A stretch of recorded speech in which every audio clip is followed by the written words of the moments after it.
What's good? It's Wood. Please like the video, subscribe to the channel if you are into the fight talk. We have Sebastian Fundora, 19 wins, 0 losses, and 1 draw, taking on Carlos Ocampo, 34 wins and 1 loss. This is the return of the Towering Inferno, one of the biggest spectacles in boxing today, in Sebastian Fundora, and that's because he is a 6'5" fighter who is managing to weigh in and compete at 154 junior middleweight. We've had some of these situations before where you had Paul the Punisher Williams operating between 147 and 160, but he was technically, I believe, listed at like 6'2", even though in the ring he looked about 6'4", Paul Williams did. And, we have other, physical anomalies. But Sebastian Fundora at 6'5", think about this,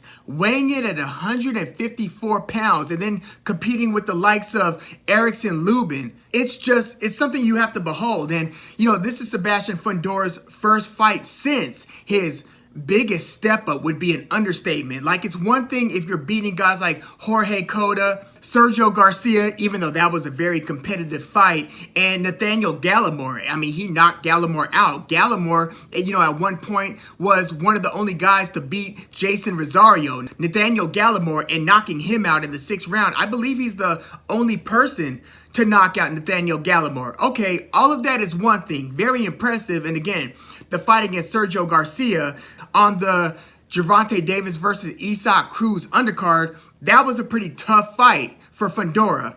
But all of those wins are one thing. It's another thing if you then defeat Erickson Lubin. In fact, before Fundora versus Lubin, I was picking Erickson Lubin to win that fight. I thought Erickson Lubin was going to devastate Fundora to the body eventually, break him down, make him fight shorter than he is, and then eventually stop him. That's how I thought that fight was going, even given the physical dimensions of Fundora.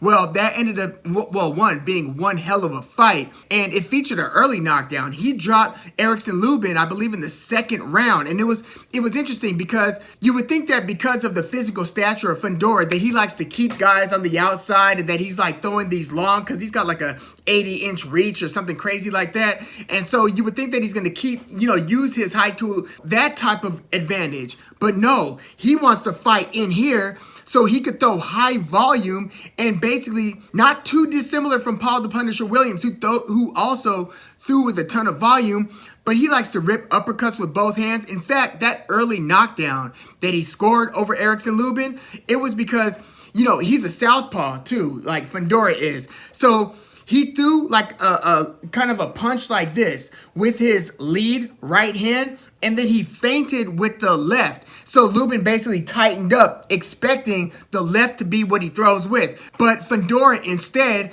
he threw the lead right, faked here, and then in the off-rhythm punch, throws a lead uppercut with the right hand, caught Lubin cleanly, dropped Lubin, and you could tell when Lubin got up, he had to steady himself by putting both gloves on the ropes and securing his footing as he made it back to his feet. So it ended up being a great fight. Lubin battled back big time. In fact, in the middle rounds, he dropped Fundora. So Lubin was ripping him.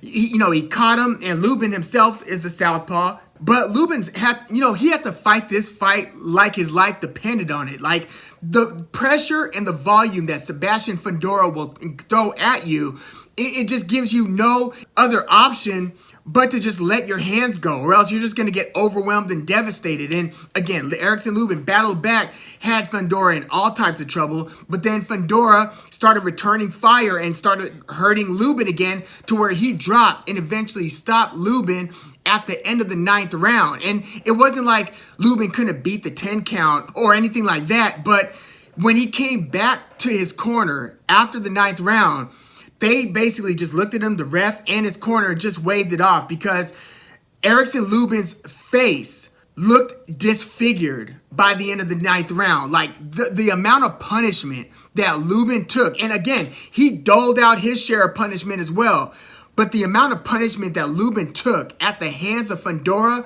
it was just a massive amount to where nobody was really batting an eye or complaining when that fight was stopped. You just looked at Lubin and you're like, oh my God. It was one of those scenarios. Again, super entertaining fight. Lubin fought valiantly, but still succumbed to the overwhelming volume, pressure, and just the different dynamics that Sebastian Fundora will throw at you. And that was one of those wins that have you say, oh, okay. Because, before that, yes, Fundora was looking scary. I mean, the Towering Inferno, that's a very appropriate nickname.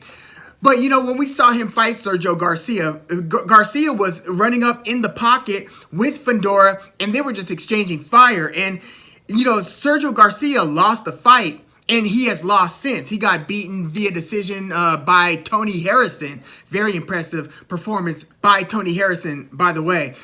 And Tony Harrison's the guy who at one point had defeated Jermell Charlo via decision. And, even in losing the rematch to Charlo, where he got stopped late, Harrison was looking very good and was arguably winning on the scorecards at the time that he got stopped by Charlo. So Tony Harrison, very good fighter, and has since beaten Sergio Garcia. But again, Sergio Garcia, he fought a very game fight against Sebastian Fundora, and that went the 12-round distance where Fundora won via unanimous decision. And so, we had our idea of what was possible with Sebastian Fundora. Like, people like to kind of compartmentalize or like to categorize guys so they could kind of predict what the ceiling of that fighter is. Well, no. When you beat Erickson Lubin in the way that Fundora did, that blows that fighter past whatever ceiling a lot of us fans might have put up for Sebastian Fundora. And Sebastian Fundora does have one decision draw, and that was a split draw against another very tall, for the weight class, tall fighter, Jamonte Clark. And it was actually Jamonte Clark that Erickson Lubin was sparring in preparation for the fight against Sebastian Fundora. But yeah, Sebastian Fundora, he's pretty much the person who people want to see fight Jermell Charlo. Now, Jermell Charlo is going to have his hands full, or at least have his schedule full, because in January, they had to postpone the fight between Jermell Charlo and Tim Tszyu, son of Kostya Tszyu. But that fight is going to take place in January. So here we are in October, and Sebastian Fundora, again, he is the guy at 154 who most people are thinking or wondering, damn, I know Jermell Charlo's good, and I know he's a top 10 pound-for-pound fighter, but can he beat Sebastian Fundora? I mean, Jermell Charlo, I'm sure, would be favored, but I'm also sure that there are a lot of people who are looking at the matchup saying, I think so, but I can't really say for sure because of what we've seen from Fundora.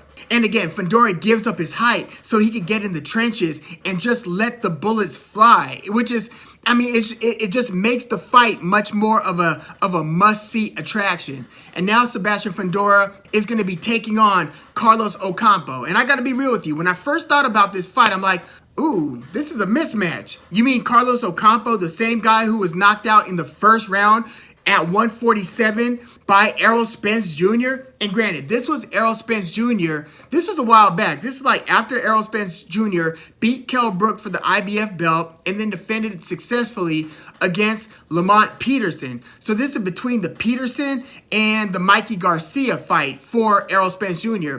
And so I'm thinking, well, damn, yeah, that Ocampo won't have a chance at 154 against Sebastian Fundora. First round knockout loss. But when you look a little closer, which, by the way, in that knockout loss, they were just blistering each other to the body. Like, Ocampo got his licks into the body as well, but Errol Spence Jr., he was just too much, and he was just blasting Ocampo to the body. Ocampo just ended up just writhing in pain. It was one of those knockouts where you could give the guy 30 seconds to get up. He still ain't going to beat the count. It was one of those types of knockouts where he's just on his back for like 2 minutes, just in pain, in agony, right?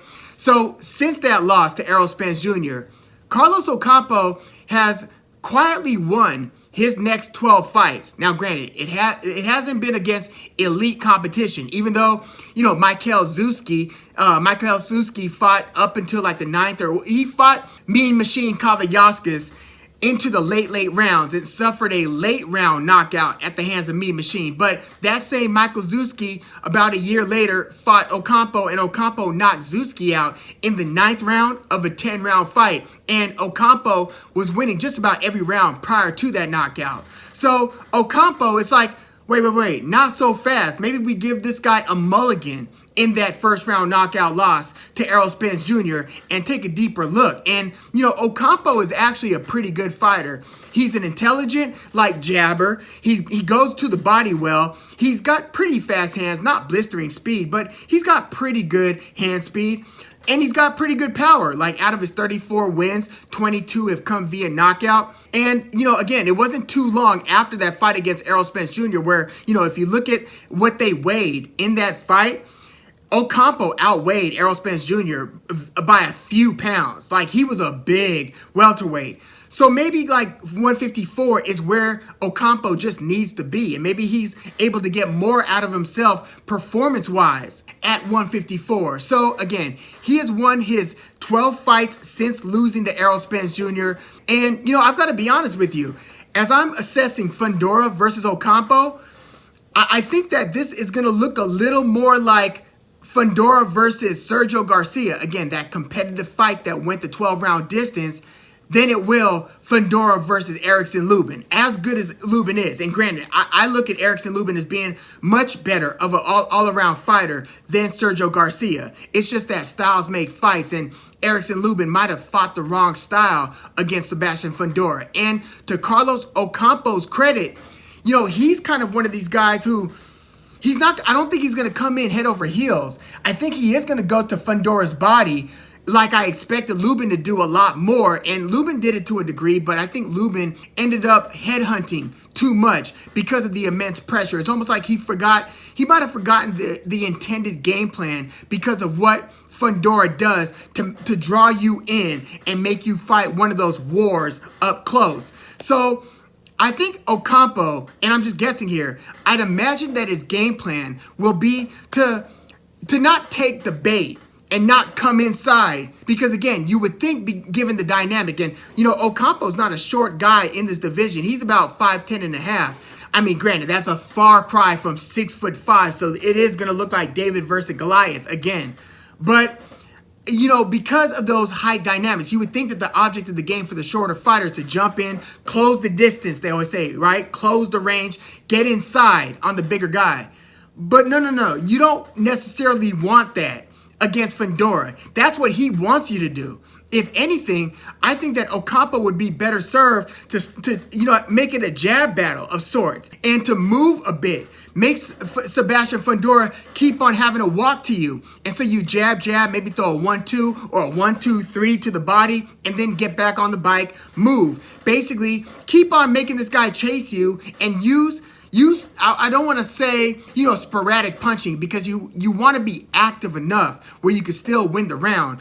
You know, one pot shot here and one there, that's not going to be enough to get you the round. But if you could be landing cleanly against Fundora and throw 2, 3, maybe 4 punches at a time and then get back to the movement and then, you know, stay behind the jab and try to make Fundora fight you in a distance range like battle instead of letting Fundora come in where he's able to, you know, shorten up his punches, which he loves to do, and he does so effectively. Again, uppercuts with both hands, hooks with both hands. That's what Fundora wants. If Ocampo can kind of keep things at range, I think that he could have some success here. Look, I think that Fundora is eventually going to lull him into a brawl. And I do think that he's going to start hitting him with some uppercuts. But Ocampo is a pretty episodic fighter too. Like, he isn't like low volume. I would say he's mid volume, which if you're going to fight Fundora style fight, you almost have to be high volume, or you just have to be a blessed knockout artist. Like, that's why most people think Jermell Charlo is going to win. Not because he's just throwing way more punches than Fundora, but because he's a great boxer and he knows how to pick his spots and to make the punches he does throw count. Whether it's a jab to the body that's setting up a straight right hand or a left hook, Jermell Charlo is very elite. Ocampo, again, I don't think he's getting enough credit here, especially if you look at the betting odds, where I've seen Fundora everywhere from like a 6-1 favorite to a 9-1 favorite, making Ocampo like anywhere between like basically roughly a 5-1 underdog.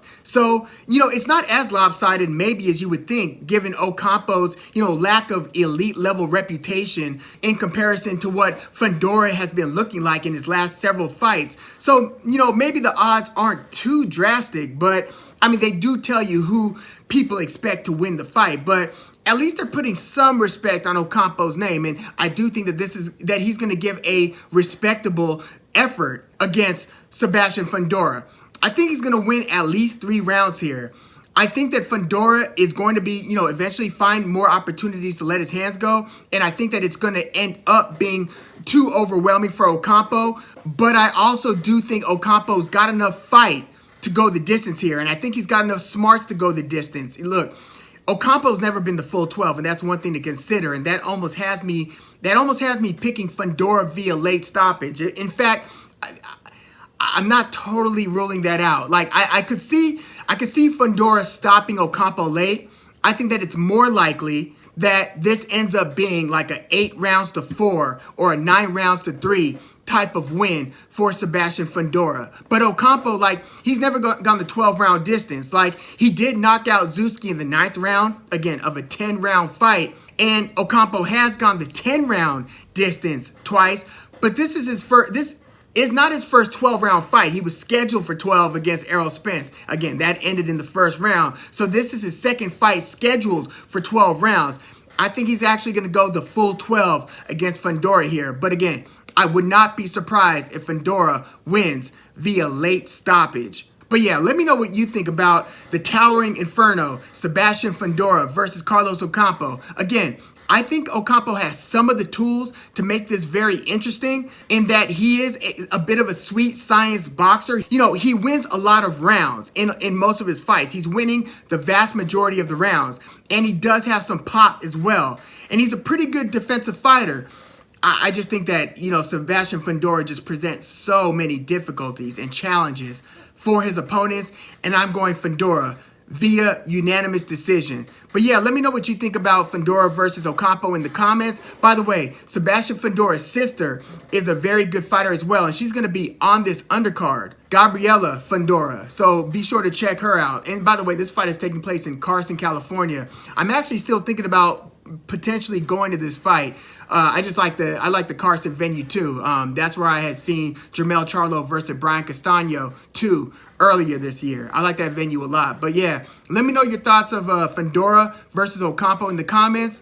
Please like the video, subscribe to the channel if you were into the fight talk. And by the way, do you think Fundora can beat Jermell Charlo if he does get past Carlos Ocampo? And assuming here, Jermell Charlo beats Tim Tszyu. Please let me know what you think. I'm Woog. Thanks again for tuning in.